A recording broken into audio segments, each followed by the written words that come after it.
श्री हरि विष्णु देवाय नमः। पिछले वीडियो में हमने देखा कि बृहस्पति भगवान की कृपा से रानी फिर से सुखी संपन्न हो गई। धन को शुभ कार्यों में खर्च करने लगी, जिससे पूरे नगर में उसका यश फैलने लगा। एक दिन रानी और दासी आपस में विचार करने लगी कि न जाने राजा किस हाल में और किस दशा में होंगे। राजा की कोई भी खोज खबर उन्हें नहीं थी।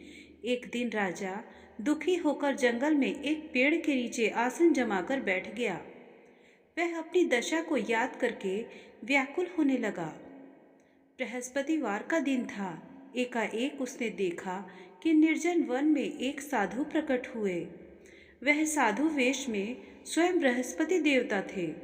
लकड़हारे के सामने आकर बोले, हे लकड़हारे, इस सुनसान जंगल में तू चिंता मग्न क्यों बैठा है? लकड़हारे ने दोनों हाथ जोड़कर प्रणाम किया और उत्तर दिया, महात्मा जी, आप सब कुछ जानते हैं, मैं क्या कहूँ? यह कहकर रोने लगा और साधु को अपनी आत्मकथा सुनाई। महात्मा जी ने कहा, तुम्हारी स्त्री ने बृहस्पति के दिन बृहस्पति भगवान का निरादर किया है, जिसके कारण रुष्ट होकर उन्होंने तुम्हारी यह दशा कर दी है। अब तुम चिंता को दूर करके मेरे कहने पर चलो तो तुम्हारे सब कष्ट दूर हो जाएंगे और भगवान पहले से भी अधिक धन संपत्ति देंगे। तुम बृहस्पति के दिन कथा किया करो। 2 पैसे के चने मुनक्का लाकर उसका प्रसाद बनाओ और शुद्ध जल से लोटे में शक्कर मिलाकर अमृत तैयार करो। कथा के पश्चात अपने सारे परिवार और सुनने वाले प्रेमियों में अमृत व प्रसाद बांटकर आप भी ग्रहण करो। ऐसा करने से भगवान तुम्हारी सब मनोकामनाएं पूरी करेंगे। साधु के ऐसे वचन सुनकर लकड़हारा बोला, हे प्रभु, मुझे लकड़ी बेचकर इतना पैसा नहीं मिलता जिससे मैं भोजन के उपरांत कुछ बचा भी सकूं। मैंने रात्रि में अपनी स्त्री को व्याकुल देखा है। मेरे पास कुछ भी नहीं जिससे मैं उसकी खोज खबर मांग सकूं। साधु ने कहा, हे लकड़हारे, तुम किसी बात की चिंता मत करो। बृहस्पति के दिन तुम रोजाना की तरह लकड़ियां शहर लेकर जाओ। तुमको रोज से 2 गुना धन प्राप्त होगा, जिससे तुम भली भांति भोजन कर लोगे तथा बृहस्पति देव की पूजा का सामान भी आ जाएगा। इतना कहकर साधु अंतर ध्यान हो गए। धीरे धीरे समय व्यतीत होने पर फिर वही बृहस्पतिवार का दिन आया। लकड़हारा जंगल से लकड़ी काटकर किसी शहर में बेचने गया। उसे उस दिन और दिन से अधिक पैसा मिला। राजा ने चना, गुड़ आदि लाकर गुरुवार का व्रत किया। उस दिन से उसके सभी कलेश दूर हुए, परंतु जब दोबारा गुरुवार का दिन आया तो बृहस्पतिवार का व्रत करना भूल गया। इस कारण बृहस्पति भगवान उससे नाराज हो गए।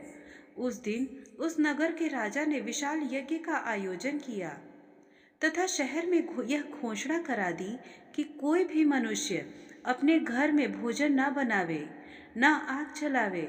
समस्त जनता मेरे यहाँ भोजन करने आवे। इस आज्ञा को जो न मानेगा उसे फांसी की सजा दी जाएगी।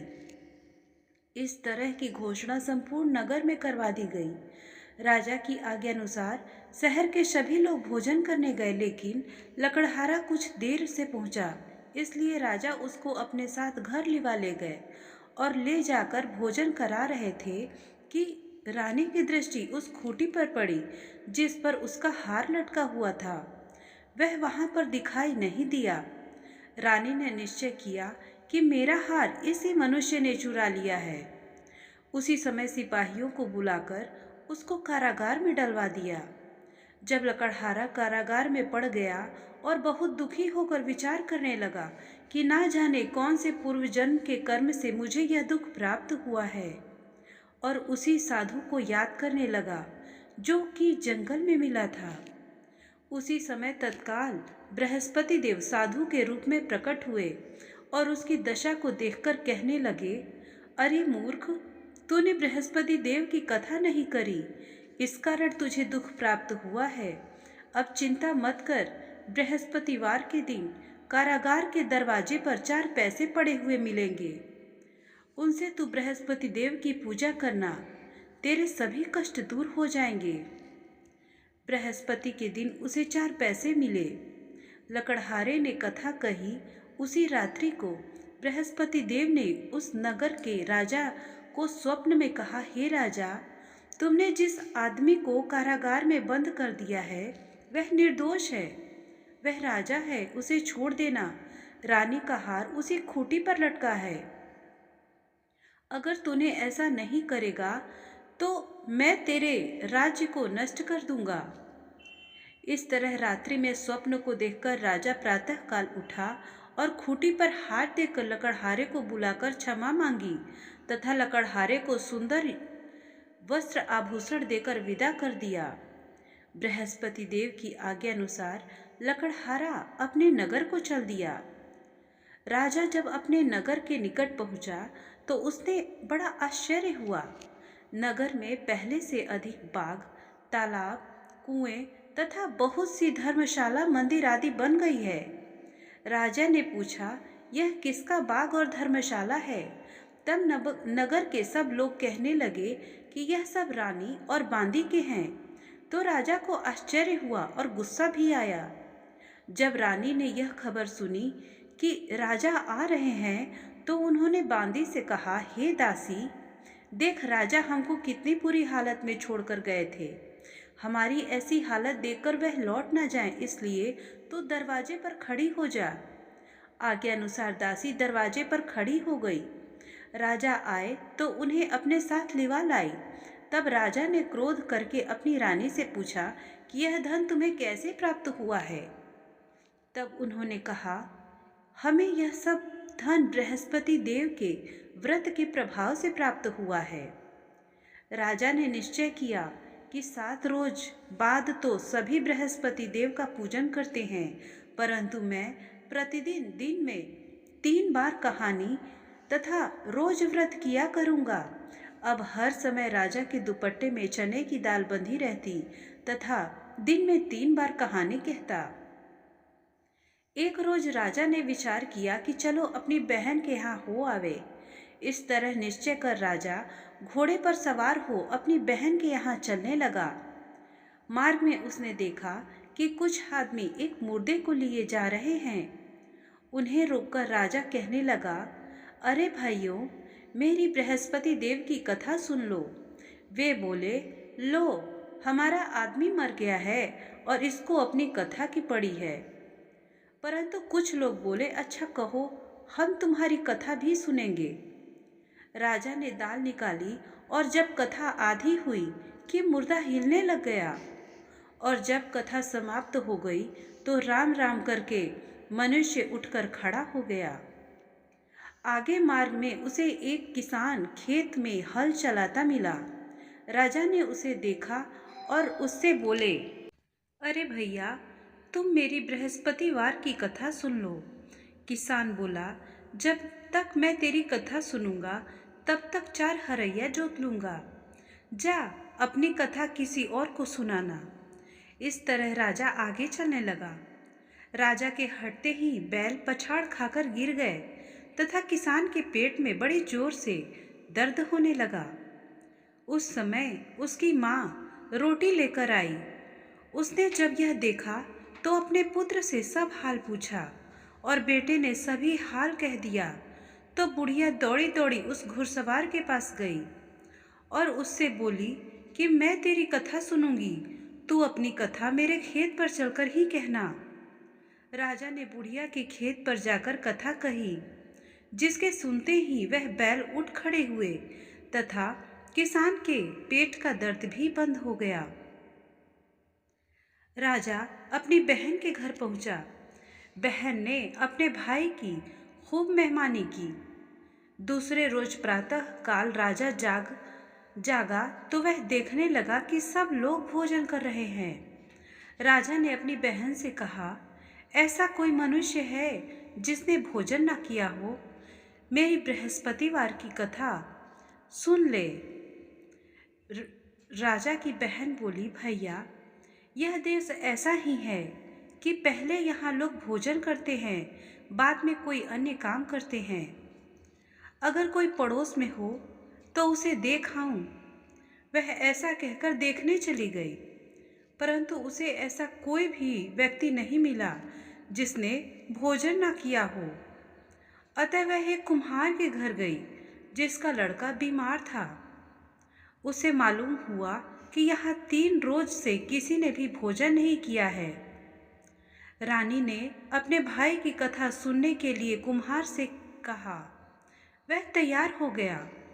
राजा जाकर बृहस्पतिवार की कथा वहाँ पर कही, जिसको सुनकर उसका लड़का ठीक हो गया। अब तो राजा की प्रशंसा होने लगी। एक रोज राजा ने अपनी बहन से कहा कि हे बहन, हम अब अपने घर को जाएंगे, तुम भी तैयार हो जाओ। राजा की बहन ने अपनी सास से कहा। सास ने कहा, हाँ चली जा, परंतु अपने लड़कों को मत ले जाना, क्योंकि तेरे भाई की कोई औलाद नहीं है।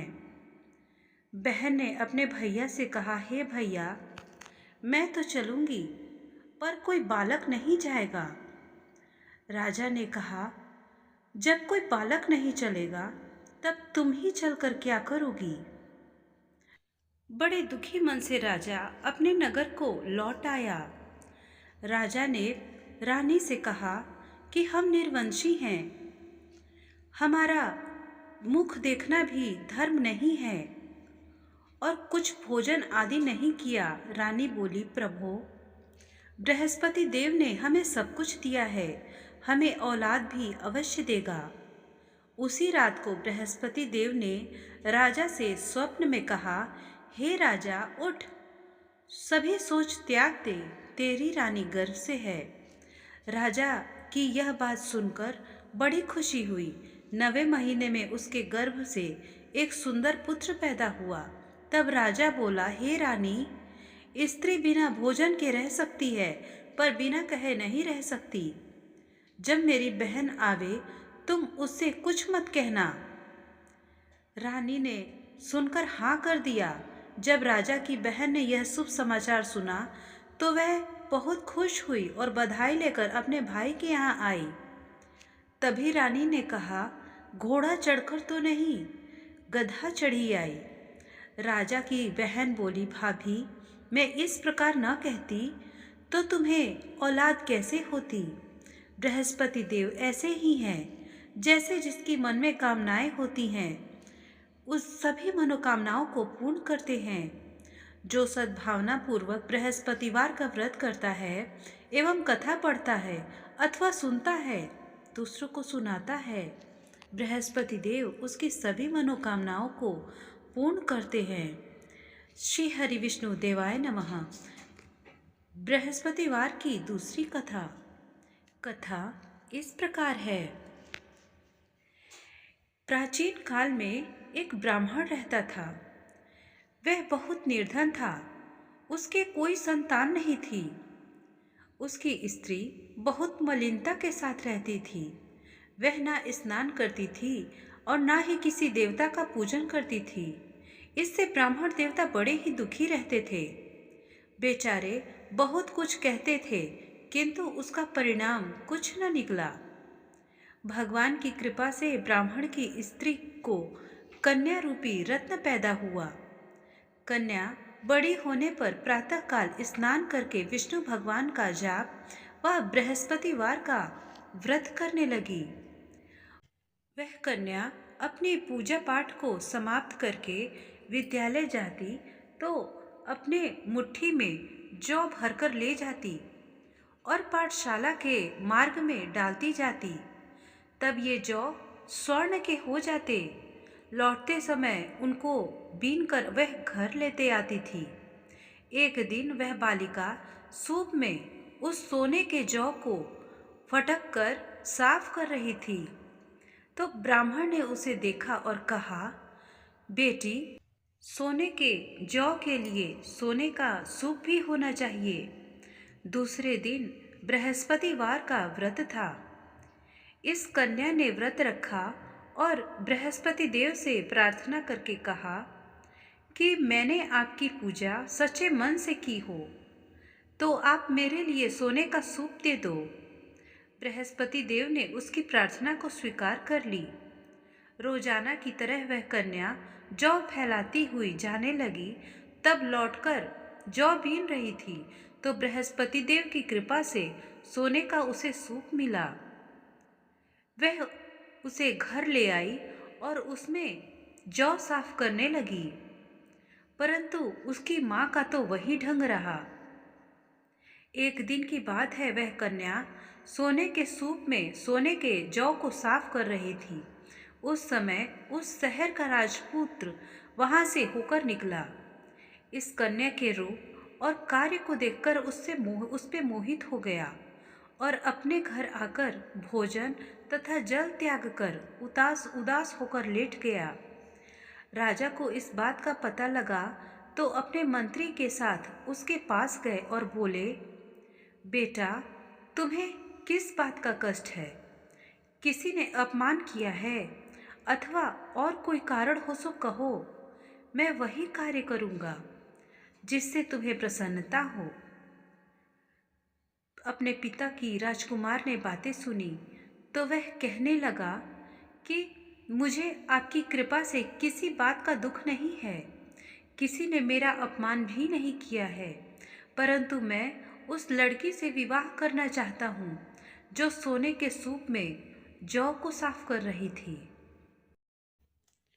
यह सुनकर राजा आश्चर्य में पड़ा और बोला, हे बेटा, इस तरह की कन्या का पता तुम ही लगाओ, मैं उसके साथ तेरा विवाह अवश्य ही करा दूंगा।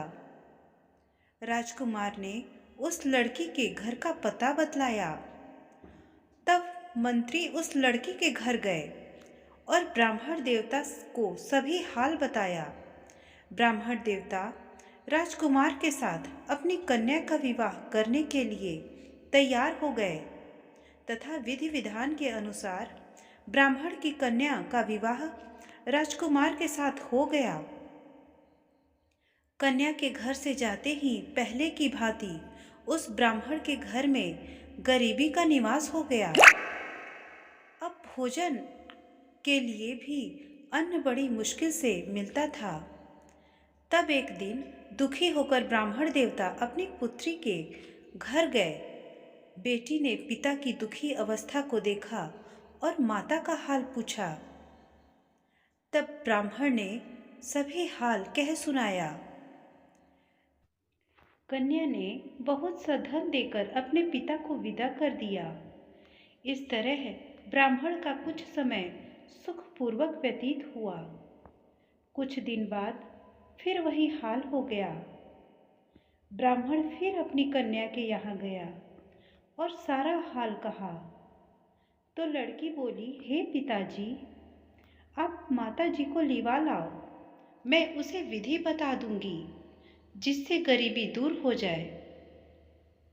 वह ब्राह्मण देवता अपनी स्त्री के साथ लेकर पहुँचे तो माँ को अपने समझाने लगी, हे माँ, तुम प्रातः प्रथम स्नानादि करके भगवान विष्णु का पूजन करो तो सब दरिद्रता दूर हो जाएगी।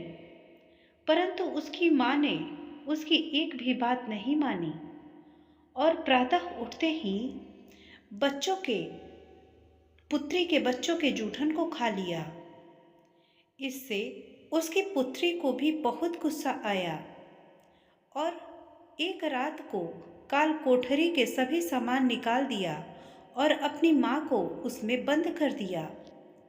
प्रातःकाल उसे निकाला तथा स्नानादि करा के पूजा पाठ करवाया तो उसकी माँ की बुद्धि ठीक हो गई और फिर प्रत्येक बृहस्पतिवार को व्रत रखने लगी। इस व्रत के प्रभाव से उसके माँ बाप बहुत ही धनवान पुत्रवान हो गए और बृहस्पति जी के प्रभाव से सुख भोग कर इस लोक में स्वर्ग को प्राप्त हुए। बोलो बृहस्पति भगवान की जय, श्री हरि विष्णु भगवान की जय। दोस्तों, बृहस्पतिवार का व्रत जो भी मनुष्य सच्चे मन से करता है, भगवान विष्णु उसकी सभी मनोकामनाओं की पूर्ति करते हैं, उसके सभी मनोरथों को पूर्ण करते हैं। श्री हरि विष्णु देवाय नमः।